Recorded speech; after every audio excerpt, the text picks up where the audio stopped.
আসসালামু আলাইকুম। মরুভূমির ধূলিগর্ভে হারিয়ে যাওয়া এক অভূতপূর্ব নগরী ইরাম, যাকে ডাকা হয় মরুর আটলান্টিস। কথিত আছে সাদ্দাত বিন আদ নামের এক ব্যক্তি ছিল এ শহরের রাজা। তার নির্দেশে নির্মিত হয় ভূস্বর্গ।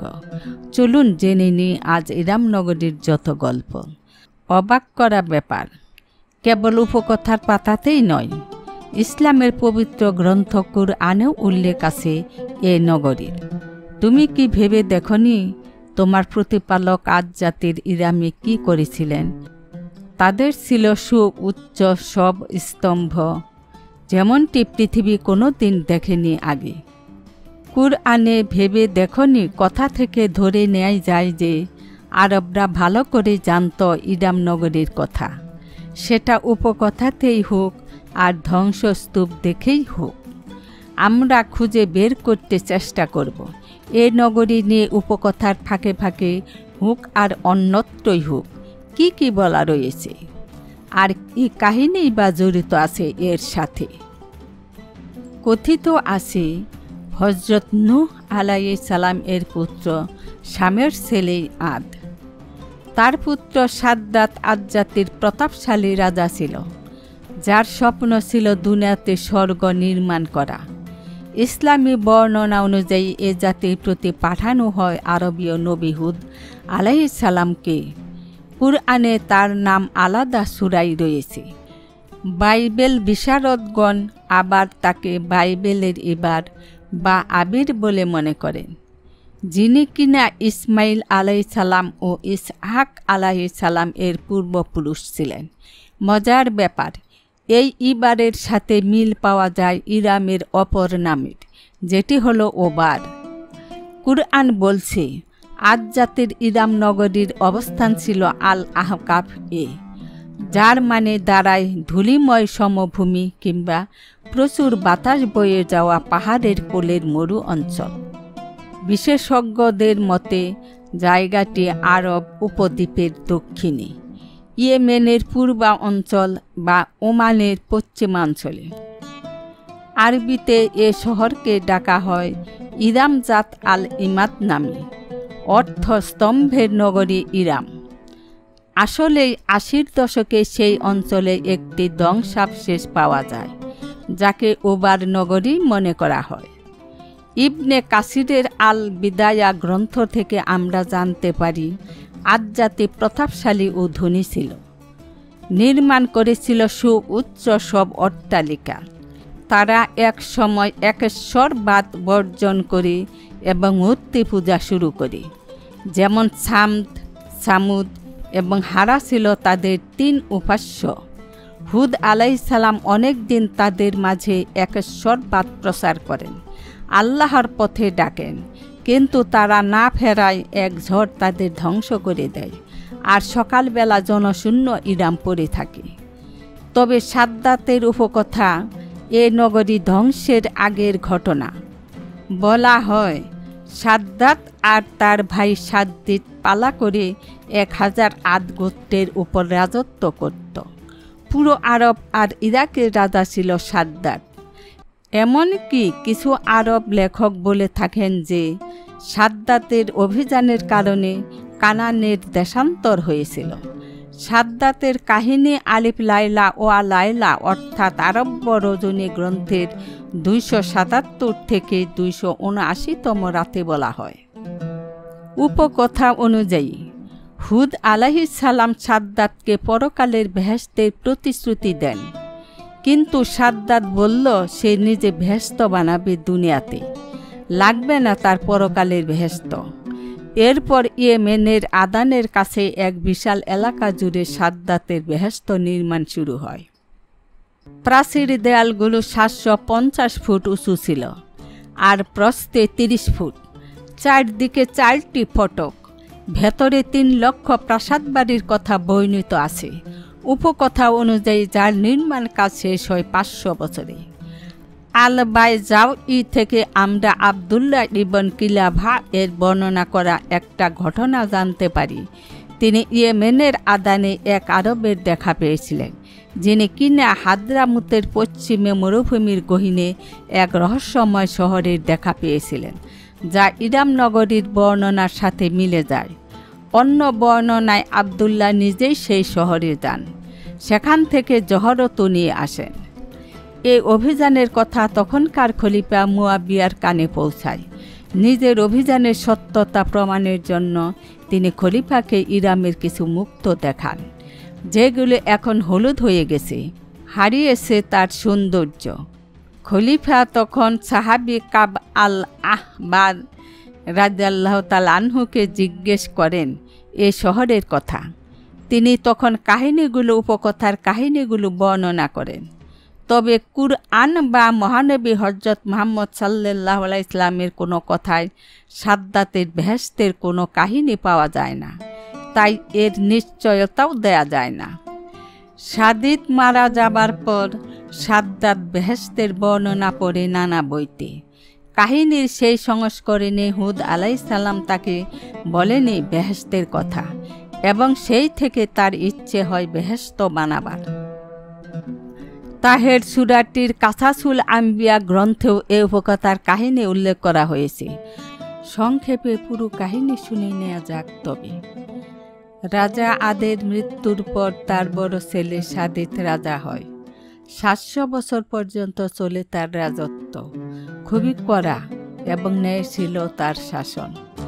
একবার এক লোক জমি কিনল প্রতিবেশীর কাছ থেকে। পরে কৃষিকাজ করতে গিয়ে গুপ্তধন আবিষ্কার করল মাটির নিচে।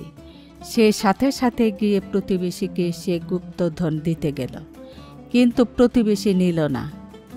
তার মতে সে যখন বিক্রি করেছে সব কিছু সহই করেছে। যোগ্য ফয়সালার জন্য তখন প্রথমজন বাদশাহ সাদিদের কাছে যায়। সাদিদ তখন দু পরিবারের পুত্র আর কন্যার মাঝে বিয়ে দিয়ে দেন এবং সে গুপ্তধন ভাগ করে দেন দু পরিবারের মাঝে। হুদ আলাইহিস সালাম চেষ্টা করেও অবশ্য পৌত্তলিক সাদিদকে আল্লাহর পথে আনতে পারেননি। তার মৃত্যুর পর উজির সাদাত রাজা হয়।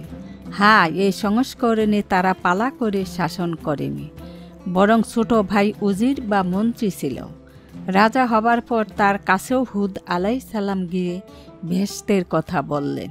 তখন সাদ্দাত বলল, তোমার প্রতিপালকের বেহেশতের কোনো দরকার আমার নেই।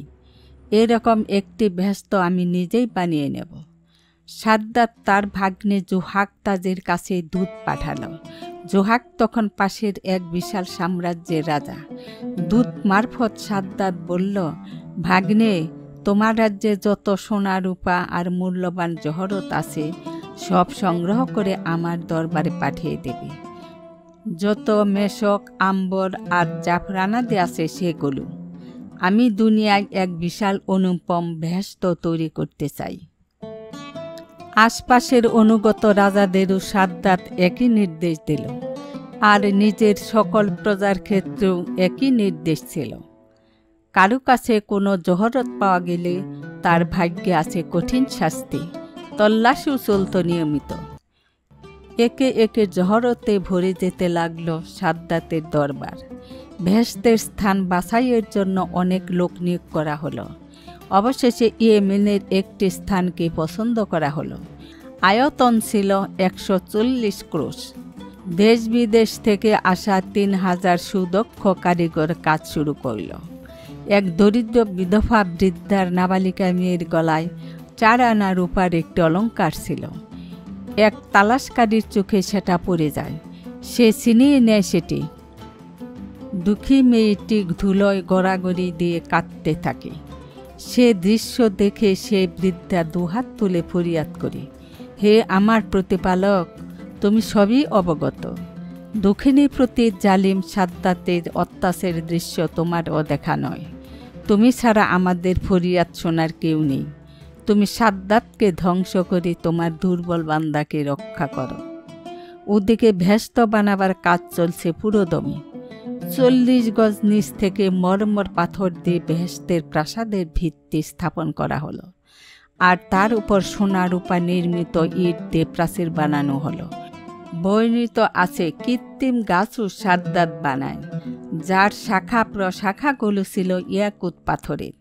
আর পাতাগুলো নির্মিত হয়েছিল সঙ্গে জবরজত দিয়ে, আর ফল হিসেবে ঝুলছিল মণিমুক্তা আর হীরা জহরত, আর মেঝে ছিল চূর্ণে পান্নার মতো মূল্যবান পাথরের সাথে মেশকের ঘ্রাণ।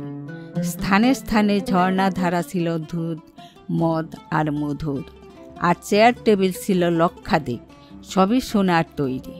মোট কথা এলাহি কাণ্ড, মনোহরী এক দৃশ্য। নির্মাণ কাজ শেষ হলে সে ভেস্তের ফটক দিয়ে ঢোকবার জন্য হাজার হাজার সেনা নিয়ে অগ্রসর হলো সাদ্দাত। 3000 গজ দূরে এসে তার বাহিনী অবস্থান নিল। এমন সময় অদ্ভুত এক হরিণের দিকে তার নজর পড়ল।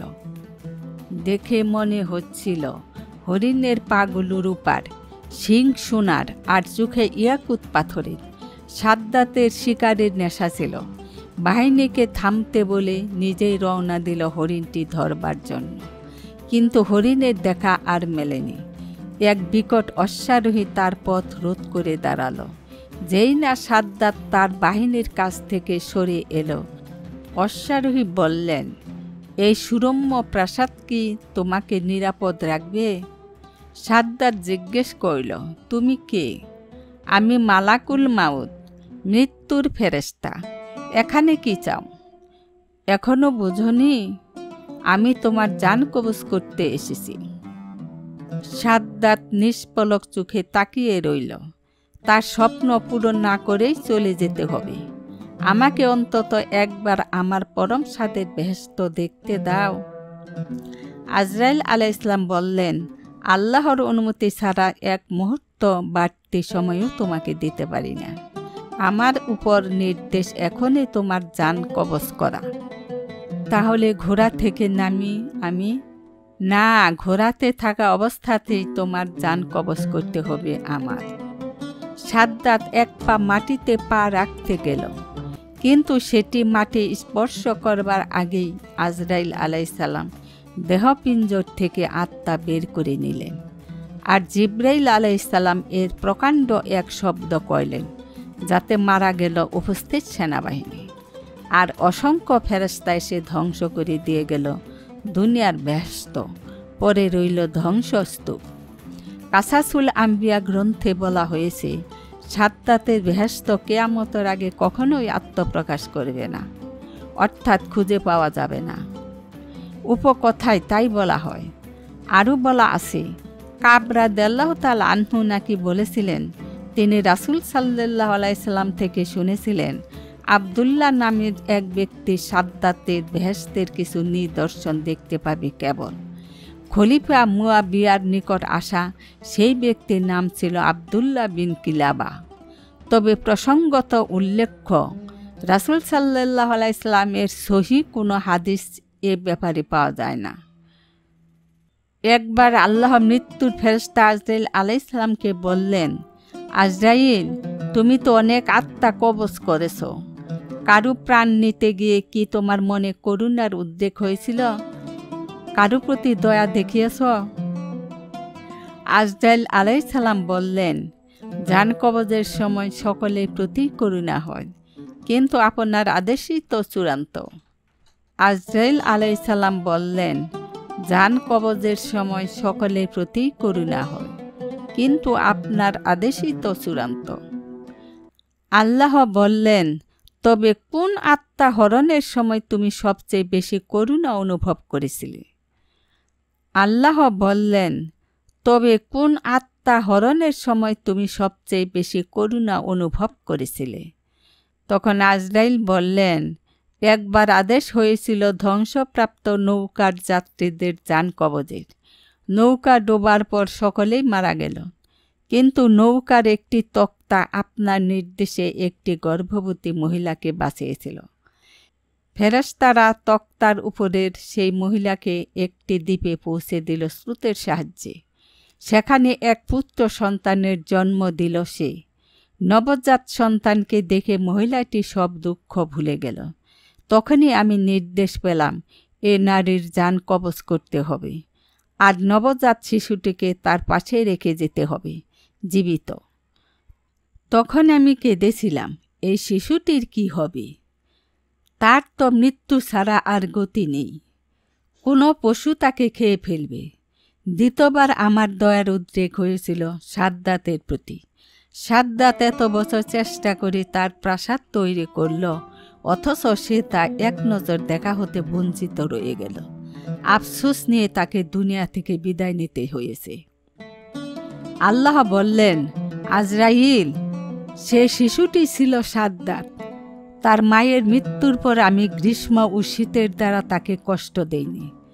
তার এক আঙ্গুল হতে দুধ আর এক আঙ্গুল হতে মধুর ঝর্ণা প্রবাহিত করেছিলাম। তার জীবন বাঁচিয়েছিলাম। এরপর তাকে বিশাল দেশের প্রতাপশালী সম্রাট করেছি। কিন্তু সে এ নিয়ামতের শুকরিয়া না করে নিজেকে ঈশ্বর দাবি করে, তাই আমার আযাব তাকে গ্রাস করে। এ গল্পেরও কোনো প্রমাণিত ভিত্তি উল্লেখ করা নেই। তাই ইসলামী মুফতিদের জিজ্ঞেস করলে তারা বলে থাকেন সাদ্দাতের বেহেশতের কাহিনী স্বীকার বা অস্বীকার করবার মতো উপাত্ত হাতে নেই। তাই এ বিষয়ে কোনো সিদ্ধান্তে উপনীত হওয়া যায় না। কিন্তু প্রত্নতত্ত্ববিদগণ তো আর বসে থাকেন না। তবে এ পর্যন্ত নিশ্চিতভাবে কখনোই খুঁজে পাওয়া যায়নি ইরাম নগরীর অস্তিত্ব। কেউ কেউ ধারণা করে থাকেন আরব মরুভূমির রাব আল খালিতে লুকিয়ে আছে ইরামের ধ্বংসস্তূপ। অন্যদিকে পপ কালচারে কিন্তু দারুণ জনপ্রিয় ইরাম নগরী। 2004 সালে প্রকাশিত জেমস রুলিন্সের সেন্ড স্টর্ম উপন্যাসের বিষয়বস্তু ইরাম নগরীর আবিষ্কার। আর নানা গেমেও রয়েছে ইরামের কথা। আলিফ লায়লা থেকে শুরু করে থ্রিলারের পাতা, কত জায়গাতেই ইরাম নগরীর সরব উপস্থিতি। নেই কেবল ইতিহাসের পাতায়। কোনো দিন কি দেখা মিলবে শত শত বছর ধরে মানুষের কল্পনার ইরাম নগরী? আসসালামু আলাইকুম।